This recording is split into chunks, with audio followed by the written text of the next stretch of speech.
نو پاکستان کې یو طالب چې دی دغه نیولی و، دا پولیسو نیولی و ښه. نو طالب کوم من لغمان شریف و، دا به مني ډېر هوښیار دي ګوره. نو بس هغه وی چې راشه د سره چل وکړه. دا چې څوک دا دنیوي تعلیم یې کړی دا عربي مربي نشي لیکلی. هلته چې بوتله نو پرچه یې پې کټ کوله. وایه صوفي صاحب څه دې نوم دی؟ ورته وی فاصفح الصفح الجمیل. هغه دا څه مصیبت دی. پولیس ته وی پلاره د سړی د راوځئ څه نوم یې دی چې وی نوم وی دا مې نوم دی. نو ویل دا خو نه لیکل کېږي، پرچه به څنګه کټ کوې؟ ورته وی د پلار نوم یې ولیکه که نه هم صحیح ده که نه. ورته وی د پلار د څه نوم دی؟ وی کطی سجل للکتب. هغه دا خو د دې نوم ګران دی. دا څه مصیبت شو؟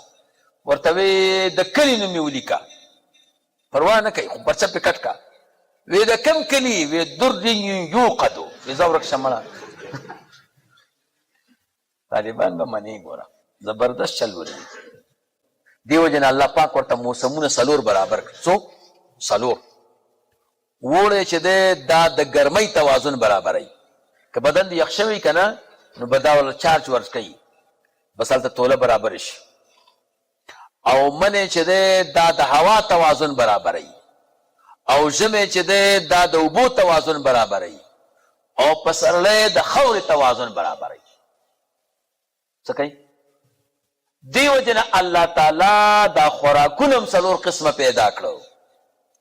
ګرم هم پکې شته، یخ هم پکې شته، بادګیر هم پکې شته، او خاکم پکې شته. تا ته وایي تنوع فی الاکل کوه، تنوع فی المطعومات کوه. یو شي ته من خلا توله به د ځان خرابه کړي. څه کوې؟ دا خلک چې مریضان کېږي خو همدا معنا ده که نه، یو شي ته ونخلي. کله یخ خوره، کله ګرم خوره، کله بادي خوره، کله خاکي خوره، چې ستا د دې بدن توازن برابري. بس هېڅ خبره نشته. نو ما ته ګورئ، انسان خو د څلورو شیانو نه جوړ دی که نه. خاوره ده، اوبه دي، هوا ده، اور دی. خو رکن اعظم پکې خاوره ده. اوس هم د انسان په وجود کې د څلور واړو علامات شته. داسې د الله داسې کش کوي، دې کې کرښه جوړېږي که نه، دا د خاورې اثر دی که نه. او یو ځای چې خوږ شي پړسېږي نه، دا د هوا اثر دی که نه. او چې مزل وکړي نو خولې در نه ځي که نه، دا د اوبو اثر دی که نه. او چې ښه مزل وکړي نو ګرمي دې کېږي که نه، دا د اور اثر دی. پوهېږې؟ دا چې موږ او تاسو ژمي کې څه شی اغوندو؟ بړستن ته بړستن ولې وایي؟ دا بړاسې تن دی. دا د انسان د وجود نه ګرمایش روزي. بړستن خو نه ده ګرمه، او ټوټه ده، او نه پکې هیټر لګېدلی دی. دا کم ویښته چې دي که نه، د دې نه د انسان د وجود نه ګرمایش روزي. او ته ورباندې بړستن واچې نو د دې دا بړاس او ګرمایش نه ضایع کېږي، دا جمع کېږي. څه کېږي؟ جمع کېږي. نو بس ته خولې شي، ته وایې که بړستن ګرمه ده، خو بړاسې تن دی، ستا د تن بړاس دی که نه. او کمبله کې ضایع کېږي، وځي ته. نو چې وځي نو سړی پکې ګرمېږي؟ نه ګرمېږي.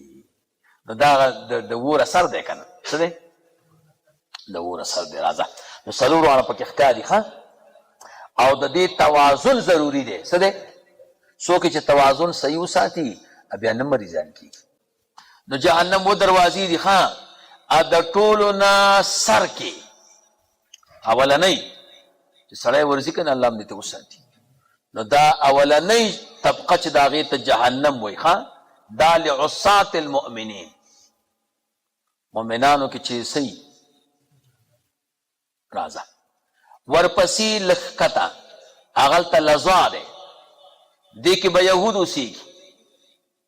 دریم د هغې نه ښکته حطمه دی، نو هغې کې به نصارای. څلورم د هغې نه ښکته دی، هغې ته سقر وایي، هغه د پاره د مجوسو. پنځم د هغې نه ښکته دی، د صابئینو د پاره دی. شپږم د هغې نه ښکته دی، هغه ته جحیم وایي، د مشرکانو د پاره دی. اووم ټولو کې لاندې هغې ته حاویه وایي، د منافقینو د پاره دی. ذهن کې مو خبره کېنسته. راځه د جنت دروازې هم درته بیا ویمه، خو یو نکته به درته ویمه. د جنت دروازې اته دي څو او د جهنم دا ولې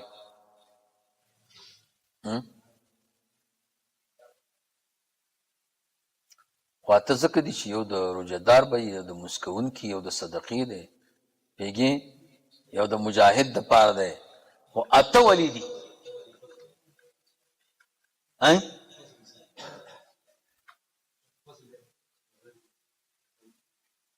نه صحیح ودې ونه وي داسې ور نږدې شوې خو بس درنه لږ لرې شو باید سړی میوې ته لاس ور وګوت کړي خو ګوتې ورسره ولګېږي او راوې نه شي کوي راودې نه شي کولی داسې وایه ښه چې د جنت دروازې ډېرې دي د جهنم کمې دي ولې سبقت رحمتي علی غضبي الله نه وایي زما رحمت په غضب مخکې والی کړی نو د غضب والا دروازې ودي او د جنت او د رحمت والا اته دي ځکه د الله رحمت اوسع دی د غضب د الله تعالی نه دقه معنی ده ښه جنت ته نو ته به په خپل جنت کې په تخ ناستې او ستا ملګری به په خپل جنت کې ناستي ستا جنت به دومره غټي چې دنیا ته په لسو کې ضرب ورکې او د هغه به مې خو چې کله د ملګري ملاقات وغواړې سره د دې دومره بعده داسې به درته نږدې ښکاري لکه د سره چې نږدې ناستي یو بل ته مخامخ راځه او یو بل ته مخکې مې هم درته ویلي یو بل ته به چکر هم وایي ښه یو بل ته به څه کوي دا به راځي لاندې خلک به پورته خلکو ملاقات ته راځي او یا به نه پورته خلک به د لاندې خلکو ملاقات ته راځي ولې اعلا درجې والا ته ادنا درجه نه ده حاصله نو اعلا لاندې راتلی شي خو دا ادنا اعلا ته نشي تللی هغه به ورته راکوزېږي او دوی سره به ګپ مپ لګوي ښه د باطلو خلکو هم دا کاري ښه یوه خبره رښتیا کوي او کم سل دروغ کوي هغه یوې خبرې باندې خلک ښکار کوي څه کوي هلکه ویلې ګوره دا خبره وی قیمتي ونه کړه موږ بالکل دا خبره خو قیمتي وکړه خو د دې نه وروستو هغه بې قیمته خبرو ته موږ غوږ شه دې باندې ستا زړه ښکار که که نه نو اوس نورې خبرې واوره چې څه ویو پوهېږې نو د ملا نصرالدین د ټیمانو خبرې مې درته کړې ده که نه پوهېږې نو د یو قاضي سره فیصله وه او 5 ټیمان یې ورته د خاشنو نه راډک کړه او بره یې پیشات واچول پوهېږي که نه نو قاضي صاحب ته وی قاضي صاحب فیصله خو کوي خو دې ټیمانو ته مو ګوره هغه وی دا څومره کمکن مولوي صاحب دی دا فیصله خو د نیم ټیم هم نه ده قیمت نه لري او د 5 ټیمان راډک کړي دي بس فیصله یې دته وکړه به دی چې راووته که نه نو هغه دغه ته وی چوکیدار ته ویلې سم قمقل راغلی و وی دا یو ټیم را دې خوا که چې لږ شات خو تې وخورو که نه چې ګوته پکې صحیح ښکته کړه که نه نو دومره خو پکې نه و نو بس خاشنه راووته و هله ویلې ملا نصرالدین ته غاږ کا چې فیصله دې صحیح وه خو چې یو ځای کې دسخط پاتې دی که نه لږ فرق پکې دی نو هغه ورپسې راغی چې مولوي صاحب قاضي وایي لږ راشه او فیصله کې د لږ فرق دی ویلې دې کې فرق نه دی ټیمانو کې فرق راوتی دی پوهېږي که نه پوهېږي نو د یوې خبرې خوږې د وجې نه در باندې ګندونه خوري دا زمونږ ټول عوام یې په دې دوکه کړه که نه ډېره ښکلې خبرې کوي دا خبره څنګه ده ما وی دا خبره خو صحیح ده خو د دې شاته چې کومې خبرې دي که نه او دې نه یې ډال جوړ کړی دی نو هغه واوره هغې خبرو نه خبرې داسې خبرې دي چې زه درته اوس نه شم ویلی مزه به در نه کړي او کتابونو کې لیکلي دي ښه پوهېږې کتابونو کې لیکلي دي او موږ ته وایي چې ستاسو په کتابونو کې لیکلي دي دا ولې وایي هغه خپلې خبرې پې پټوي باد کې دا پروګرامي چې باد راوالوځي په سرلي کې نو په دې شاخونو کې نر او ښځی نو دا شاخونه یو بل سره ولګوي نو د هغې نه میوې پیدا کېږي که دا بادونه له واقع نه وي که نه یو میوه به مو نه خورې دا خبرې دي الله تعالی عجب نظام جوړ کړی یو کتاب ځان ته والی عجائب المخلوقات و غرائب الموجودات، دا د حیات الحیوان په آخر کې یو رساله ده. نو هغه په دې غرونو او په دې ونو باندې بحث کوي او په دې تیږو ډېر عجب بحث کوي. نو داسې پروګرام دی ښه چې په دې غرونو کې مولوي صاحب غټ غټ حوضونه وي. صحیح هسې حوضونه دا غرونه خو داسې هم خطري داسې هم که نه دې کې حوضونه وي، اوبه پکې جمع کېږي او بیا د دې حوضونو نه رګونه یې په دې ټوله ځمکه کې خواره دي. په ځمکه کې څه دي؟ دا خواره دي نو لکه پیپونه غوندې. نو دا د دې حوض نه دا اوبه راځي او په دې ځمکه کې ټولو ځمکه کې تقسیمېږي. پوهېږي؟ نو چې څوک د غره لمن سره خواته کویې وکني که نه او په دې رګ د پاسه برابر شي،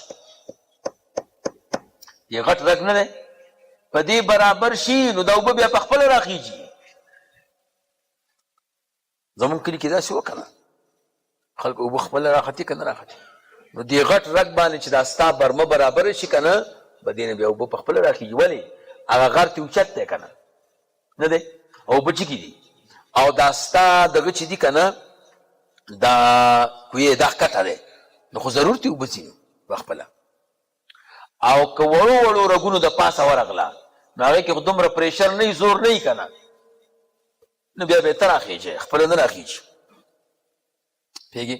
او چې کله دې غرونو کې دې حوضونو کې اوبه کمې شي نو دا هم کمې شي،